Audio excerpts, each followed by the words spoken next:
Can you see that? There you go. So what we have before us is the peach buckle that I'm about to make. There was butter already put in the skillet. Put it in the oven.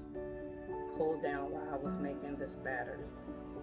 I'll post this recipe with the video. I cut the peaches, and I want to show you how I cut the peaches straight from the peach. See this? Go from there to the top.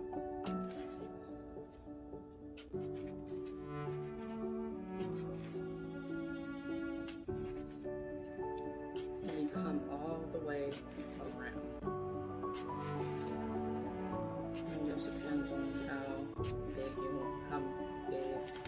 or small you would like the slices. And then you open it, and they come off like this. So I'm going to finish what I already started. And hopefully I have one more little one, and I'll put one right here for the Okay, so I have all my peaches. In the recipe it says cinnamon and sugar, but what I'm going to do is, well, what I did, I added nutmeg and ground cloves as well. Sprinkle that on top. Probably don't need all of it. Okay.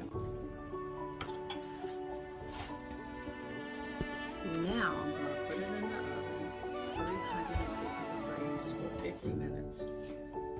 I'll go on the top. I'm going to set the timer.